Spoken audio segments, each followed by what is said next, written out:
Bismillahirrahmanirrahim. Assalamualaikum warahmatullahi wabarakatuh.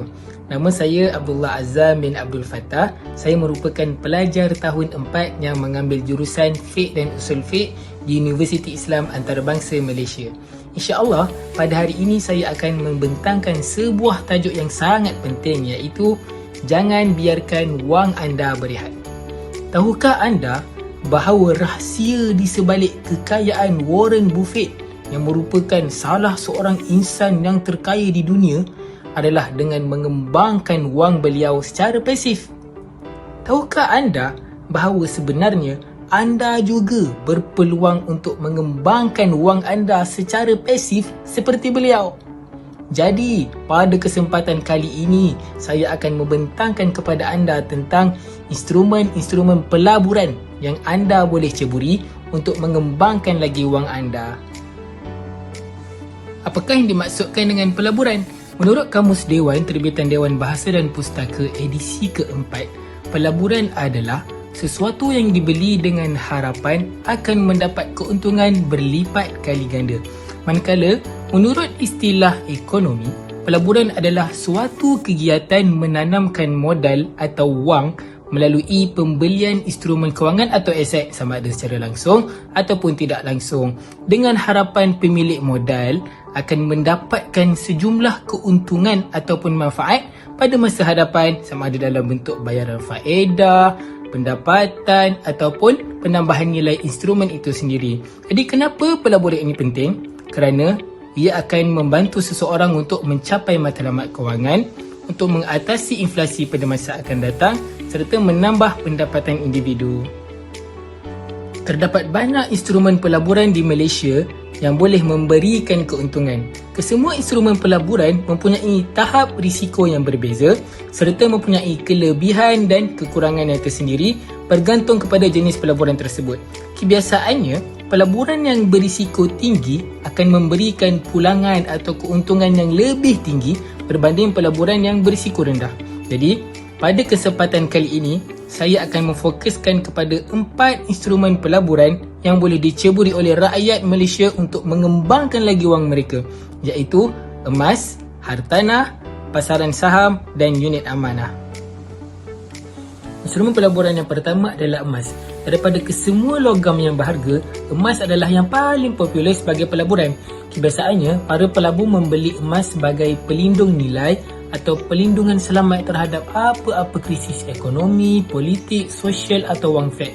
Dan cara untuk mendapatkan keuntungan daripada pelaburan emas ini adalah dengan membeli emas dan menyimpannya dalam tempoh masa tertentu sebelum menjualnya semula dengan harga yang lebih tinggi. Apakah kelebihan melabur dalam emas? Yang pertama, emas mampu melindungi anda daripada inflasi dalam jangka masa panjang. Inflasi adalah penurunan kuasa beli duit kertas dalam jangka masa panjang. Adakah anda tahu Zimbabwe pernah mengejutkan dunia apabila 100 bilion dolar Zimbabwe hanya mampu membeli 3 biji telur? Namun, emas yang disimpan 10 tahun, 20 tahun, 30 tahun mempunyai kuasa beli yang sama. Ini kerana harga emas meningkat setiap tahun. 1 gram emas pada hari ini yang berharga RM300 boleh meningkat kepada RM400 pada 5 tahun akan datang. Kelebihan yang kedua adalah emas menjadi pelindung kepada aset-aset kewangan yang lain kerana emas boleh jadi pengimbang untuk pelabur aset kewangan seperti saham. Ini kerana emas biasanya berkadaran songsang dengan pasaran saham. Seterusnya, apakah kelemahan pelaburan dalam emas? Yang pertama, emas mempunyai pelbagai pilihan produk. Antaranya ada emas fizikal, ada akaun simpanan, ada ETF, barang kemas dan banyak lagi. Jadi anda mungkin tersalah pilih produk. Maka di sana ada risiko kerugian jika anda terpilih produk yang salah. Yang kedua, emas fizikal ada kos penyimpanan. Jika emas fizikal anda banyak, anda mungkin akan risau emas boleh hilang ataupun dicuri. Jadi anda perlu menyimpan emas tersebut dengan selamat. Maka anda mungkin akan terpaksa menanggung kos penyimpanan seperti menyewa peti simpanan bank atau menyewa peti simpanan daripada pihak ketiga. Kesimpulannya, pelaburan emas adalah pelaburan jangka masa panjang yang mempunyai risikonya yang tersendiri. Instrumen pelaburan yang kedua adalah pelaburan hartanah. Ramai jutawan dunia hari ini yang kekayaan mereka datang daripada pelaburan hartanah. Contoh yang paling popular ialah Donald Trump, iaitu bekas Presiden Amerika Syarikat. beliau adalah pemilik The Trump Organization sejak 1971 yang tonggak utama bisnesnya ialah bidang hartanah. Baiklah, apakah yang dimaksudkan dengan pelaburan hartanah? Umumnya, pelaburan hartanah ialah pelaburan yang dibuat dengan membeli hartanah khas bagi mendapatkan keuntungan hasil daripada pembelian tersebut, sama ada menjana pendapatan bulanan dari aliran tunai sewa atau mendapat manfaat daripada peningkatan modal jangka masa panjang. Baiklah, apakah kelebihan daripada pelaburan hartanah ini? Kelebihan yang pertama adalah harga hartanah sentiasa meningkat pada setiap tahun. Oleh itu, jika anda ingin menjual hartanah anda akan mendapat pulangan yang lebih tinggi daripada harga asal pembelian hartanah tersebut. Yang kedua adalah boleh melawan inflasi untuk jangka masa yang panjang. Ini kerana harga hartanah akan sentiasa meningkat jika pemilihan lokasi tersebut adalah tepat. Semakin lama anda menyimpan hartanah anda, dalam masa yang sama, semakin meningkatnya kadar inflasi iaitu nilai harga barang, maka nilai hartanah anda juga akan melonjak naik. Seterusnya adalah anda mampu menikmati pendapatan sewa sebagai pendapatan pasif. Ini kerana harta sewa dapat memberikan aliran pendapatan bulanan yang stabil yang juga disebut sebagai aliran tunai. Inilah wang tambahan untuk anda selain kerja tetap anda. Sebagai contoh, hartanah anda yang berharga RM100,000 dapat disewakan kepada orang lain dengan harga RM500 sebulan. Maka di sini adalah wang tambahan untuk anda. Seterusnya, apakah kekurangan pelaburan hartanah ini? Yang pertama, akan ada kos berterusan dan kos tersembunyi daripada pelaburan ini. Seperti kita sedia maklum, terdapat kos permulaan yang tinggi yang kita kena keluarkan untuk membeli hartanah. Antaranya ada duty stamp, duit deposit serta kos peguam. Dan di sana juga ada kos berterusan setelah kita mempunyai hartanah. Contohnya kos penyelenggaraan hartanah, cukai tanah dan kos baik pulih rumah. Seterusnya, kekurangan yang kedua adalah susah untuk mencari penyewa. Jika kita tidak dapat mencari penyewa untuk hartanah kita itu, maka kita sendiri yang akan menanggung kos perbelanjaan bulanan ataupun kos sewa kepada pihak bank. Oleh itu, pelaburan akan terjejas. Seterusnya, kekurangan yang ketiga adalah pelaburan hartanah memerlukan modal yang besar, dan setelah anda memiliki hartanah itu sendiri, akan ada perbelanjaan berterusan seperti yang saya sebutkan tadi. Instrumen pelaburan yang ketiga adalah saham. Saham adalah pegangan hak milik sesuatu syarikat dalam bentuk equity.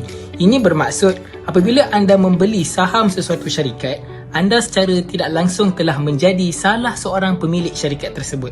Manakala pelaburan saham pula merujuk kepada pembelian saham syarikat-syarikat yang disenaraikan di Bursa Malaysia. Baiklah, dalam pelaburan saham ini ada dua jenis keuntungan. Yang pertama adalah keuntungan modal, di mana anda perlu membelinya pada harga murah dan menjualnya pada harga yang lebih tinggi. Keuntungan yang kedua adalah dividen, di mana pelabur tidak perlu menunggu harga naik, namun mereka hanya perlu menunggu dividen daripada syarikat tersebut. Seterusnya, apakah kelebihan melabur di dalam pasaran saham ini? Yang pertama, ianya mudah dicairkan. Maknanya, anda boleh mengeluarkan wang anda pada bila-bila masa sahaja yang anda kehendaki. Yang kedua, ianya mudah untuk melakukan pelaburan di dalam pasaran saham kerana urus niaga jual beli saham boleh dibuat melalui telefon pintar sahaja menggunakan platform yang telah disediakan seperti aplikasi M+. Yang ketiga, ianya boleh dilakukan secara sambilan. Maka anda tidak perlu berhenti daripada pekerjaan tetap anda dan anda melakukan analisa anda di waktu lapang seperti waktu malam ataupun hujung minggu. Maka setelah anda yakin dengan saham yang ingin dibeli, urusan pembelian boleh dibuat secara atas talian sahaja menggunakan telefon pintar anda. Yang keempat, jumlah keuntungan yang tiada batasan. Jika anda mempunyai ilmu yang betul, keuntungan yang diperolehi adalah tiada batasan. Malah untuk meraih keuntungan sehingga 100% adalah tidak mustahil. Baiklah, seterusnya, apakah kekurangan melabur di pasaran saham ini? Yang pertama, risiko pasaran itu sendiri yang sangat berbahaya kerana ianya mudah terpengaruh dengan faktor luaran seperti faktor politik.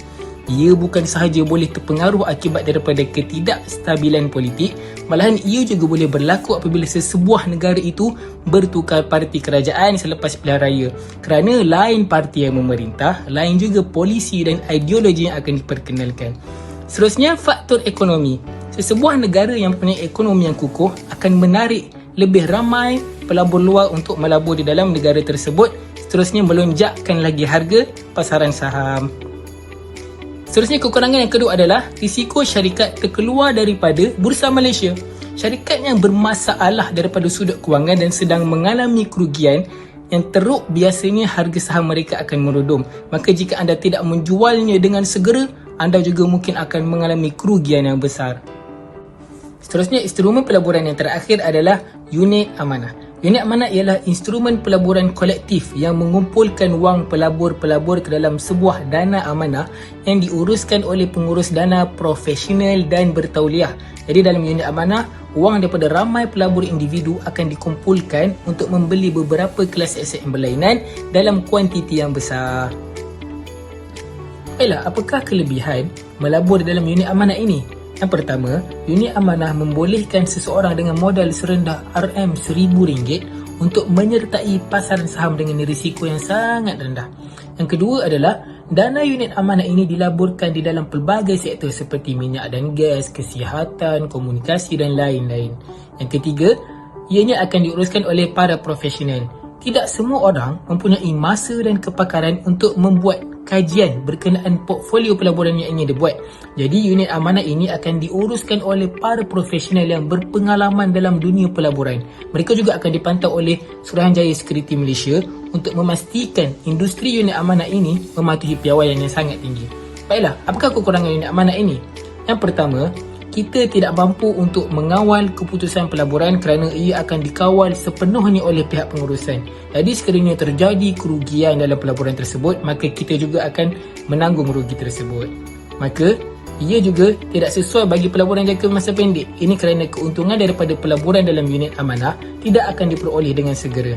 Kesimpulannya, pelaburan unit amanah ini sesuai untuk mereka yang sibuk dengan pekerjaan lain dan dalam masa yang sama mereka mahu melaburkan wang mereka ke dalam pasaran saham. Jadi, dana mereka ini akan diuruskan oleh para profesional. Kesimpulannya, melabur merupakan salah satu cara untuk meningkatkan lagi potensi jumlah wang yang anda miliki. Matlamatnya adalah untuk membeli sesuatu pelaburan pada harga yang rendah, kemudian menjualnya pada harga yang lebih tinggi. Namun, perlu diingatkan bahawa pelabur perlu menuntut ilmu pelaburan terlebih dahulu sebelum menceburi mana-mana bidang pelaburan, kerana pelaburan yang paling penting dalam hidup adalah pelaburan ilmu itu sendiri. Akhir kata, tuntutlah ilmu kewangan dan pelaburan supaya wang kita akan sentiasa berkembang, seterusnya dapat dimanfaatkan ke arah kebaikan. Islam juga menggalakkan kepada penganutnya supaya mengembangkan hartanya dalam aktiviti-aktiviti ekonomi yang halal menurut syarak, sehingga boleh memenuhi keperluan diri serta keperluan keluarga tanpa perlu menceroboh hak individu dan masyarakat. Islam juga sebenarnya amat membenci kepada kefakiran dan menggesa umatnya supaya bekerja bersungguh-sungguh dalam membangunkan kehidupannya di dunia supaya membolehkannya mengangkat martabat daripada aspek kebendaan serta membantu orang lain yang kesusahan. Seperti yang dinatakan dalam sebuah hadis Rasulullah SAW, al-yadul 'alya khairun min al-yadis sufla, iaitu sesungguhnya tangan yang di atas, iaitu tangan yang memberi, adalah lebih baik daripada tangan yang berada di bawah, iaitu tangan yang menerima. Sekian sahaja daripada saya. Terima kasih kerana sudi mendengar. Assalamualaikum warahmatullahi wabarakatuh.